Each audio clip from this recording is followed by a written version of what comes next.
stop being avoidant, become detached from the outcome instead. What happens when you're avoidant is you avoid anything that can sort of improve your life, anything because you don't even want to try because you're pessimistic. The solution is to detach yourself from the outcome instead. Then you become realistic. You don't even become overtly positive or overtly, what's it called? What's positivity or whatever? Pessimistic, realism. I don't know what you don't know what the word is. But the point is, you don't become the kind of person who is constantly dreading every sort of activity, removing yourself out of life, not giving yourself the chance to live your life. I think I made a video about that, like similarly. Live your life fully, experience is shaping more than outcomes, I believe. I think I made two. But if you're avoidant, you don't even want to engage in anything, especially for those who are in love, for example, or people who are chasing love, because love is such a vulnerable thing for people. Love is such a vulnerable thing to go after. It's like, it's almost embarrassing sometimes when you try and you fail and you meet someone and you just know it doesn't work out. And you've gone to the point where you have that self-esteem to be like, I don't need to be with this person. It's very tough. But if you step into it sort of feeling like, hey, this is what is happening. I'm enjoying it based off the experience that I want to have. And you're doing it really for the experience and not the outcome. You become less avoidant. So when things don't happen, it's like it didn't work out. The one thing that has made me accustomed to this idea is believing in divine timing. Anything I'm doing, anything that I've done, and any person I've met that is working out for me, even this channel where I feel so fulfilled. If I'd done it 2 years before, I don't even know how good it would be, because I needed to get to the path of a certain experience where I garnered the wisdom to come here and come in front of this channel and do what it is I need to do for people. It's not a situation where you step in, you come in and you're like, okay, what's going on? What is happening? And you're confused because we just want something, but we have to think, are we actually ready for it? And I know that looks like spiritual narcissism and etc. But how much of the things that we want are we actually ready for? I look at experiences that I've gone through, whether it's a certain ex or a certain ex-friend, ex-partner. And I'm like, if they hadn't done and put me through like where I'm from, we call it shiggy. If they haven't put me through that shiggy, I would not even be equipped. Even the friend I'm sort of making this video for or making this video about, my friend Courtney, if Courtney had met me a month before, we would not be friends because I was just going through so many things that made me such an immature person. Even there's a person I'm sort of dating right now. If I met that person a month before, it wouldn't even have, like 2 or 3 months before, it wouldn't even work out. It's divine timing. Same with certain friends. They met me 3 years before, or 4 years before, sometimes a day before. That's how much life sort of gives you a reflection and gives you the point where you're like, okay, oh, and changes your entire perspective. It's those perspective changes. It's those things where you're like, for some people, you may have watched even this video like last year and you just wouldn't even get it. You just click off the video, be like, ugh, what the fuck is this girl talking about? You would, the things that you're doing right now, it's why living in the now, it's the video, 2 videos before this, is so important, and being in the present, because you will then, okay, this is the moment I'm enjoying, I'm living in the moment, and this is what I'm supposed to do when I'm supposed to do it. Not consistently like, oh, okay, I guess, blah, blah, blah. And then you don't even allow yourself to be in the moment. You're constantly thinking of, it's not going to work out, or it is going to work out. And then it's all delusion because you need to see that thing or that person for what it is. I made a video previous to this, projecting positivity, projecting negativity. We project onto the circumstances. Don't project onto the circumstances. See it for what it is. Avoidance is fear disguised as protection. You think you're protecting yourself. You think, oh, yeah. But you aren't protecting yourself if you aren't living. Life is for the living. You are supposed to live your life. You are supposed to do the things that you want to do. But you have to do it in a way that is protective of yourself. And that is not constantly overtly investing into something more than you should. Okay, you've known them for 1 month. Tone it down. You know what I mean? Um, and for me, I fall in love and catch feelings really fast. And there are times where it's like, yeah, I've done this, I've caught feelings, I've done whatever, and whatever. It was accurate. Like there were feelings out that were sort of mutual. But if you overtly invest, because what you do for that thing you're overtly investing in is a distraction of what's going on. We think addiction is only substances. It could be food, it could be sex, it could be circumstance, it could be people. If you're constantly overtly investing into something and you're not investing into anything else in your life, it's not to say not to invest in your connections or you don't want to talk to them or speak to them. No, you are using that person as a distraction for what is going on. The question you ask is, what is going on? What are the things that I'm carrying? What are the things that I'm dealing with that are not allowing me to allow my life to be a plethora of experiences? For example, for how women are socialized, it's find your partner, find your husband, find your this. A partner is only one part of your life.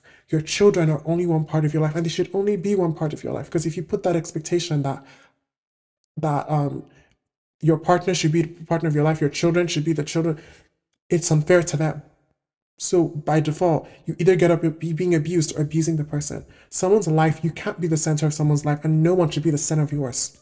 What is your passion? What is the passion project you should be working on? What is the thing that is fulfilling you that you should be doing? And it doesn't necessarily even have to be something that you make money from. Your job is not an example, unless your job is something you happen to be passionate about.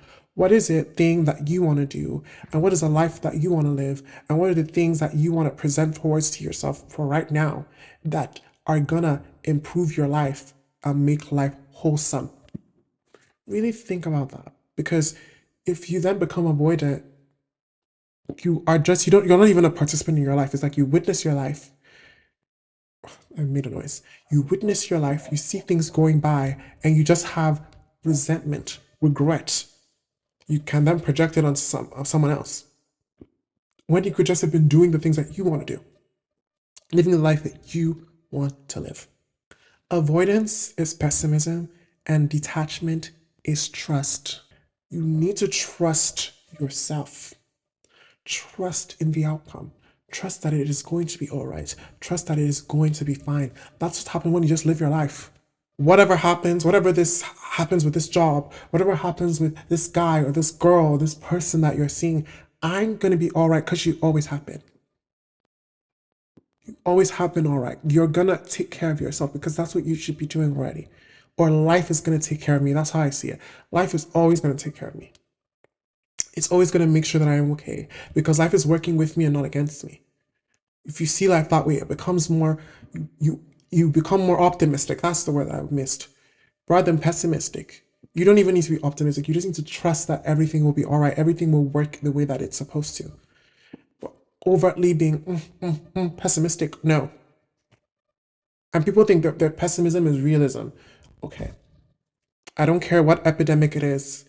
You're telling me out of the 8 billion people in this world, you can't find one person to love you. For me, I'm overtly ambitious. If I can't find someone in my borough, I'm moving from my borough.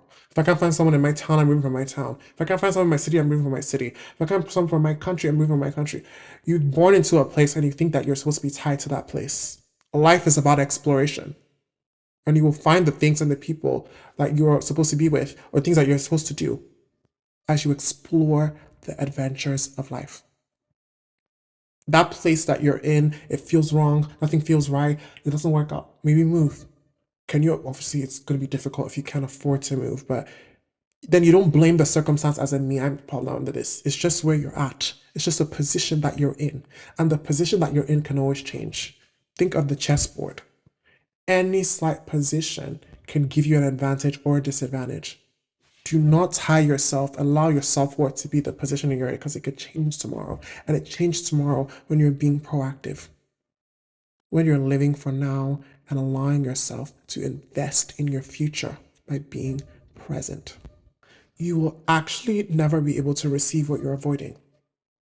You constantly avoid it. You want love, but how can you receive something you're avoiding? It's not to say that for me, I don't think I'm ever gonna date traditionally, go dating app, go whatever, go dating night. No, I'm just gonna hope, go out, live my life, and hope he finds me or she finds me, etc. And see what I want, see what I like, and go from there. But it doesn't mean that, for me, I'd be pessimistic, being like, oh, I'm not gonna date. If someone nice comes around, I'm not gonna talk. Human beings, the thing is, we're socialized to be a specific way. We're socialized to do specific things, but the way that humans are inherently, without all this sort of social constructs. We are and can, and we have the capacity for so many things, and we're so diverse, and we're so capable of being and doing the things that we're supposed to do. So don't ever think, I'm never gonna find love because of this. I may not find love here, and here, but I'll find love there, and there. Move, live, do what you wanna do, like live your life. And the things will come. You will never receive it if you're avoiding it. If you want love, go allow yourself to be open to receive it. I'm not even saying go after it. I'm not doing all that, whatever. They'll find me. They'll find me. And most people I've met that kind of fall in love, whatever, they always meet the person that they're meeting or whatever in the most unexpected way, especially even when they're not looking. But if you're just like, because the truth is, you're not that special. And it sounds like very condescending to say, but let me move forward. You're not that special where there are 8 billion people in this world and no one will love you. What? You're not that special. And you're not that special is the word. You're not that special. There's nothing that special about you where there's not one person that's compatible with you. There's out of all the circumstances where some people are like Beyonce or Taylor Swift, and some people are like, what's it called in Gaza, that you can't live a life that you want to live. Especially if you've lived in like the first world. Don't allow those first world problems to distract you from the outcomes that life can sort of bring to you. And joy can be found anywhere, anyways. Allow yourself to live your life truly. So this is the end of the video. Make sure to like, comment, subscribe, and I really hope and wish the best. And yeah, like, comment, subscribe, send my Patreon. It's Ashel Everyday, your medicine woman, telling you to have a lovely day. I love you all so deeply. The Medicine Woman.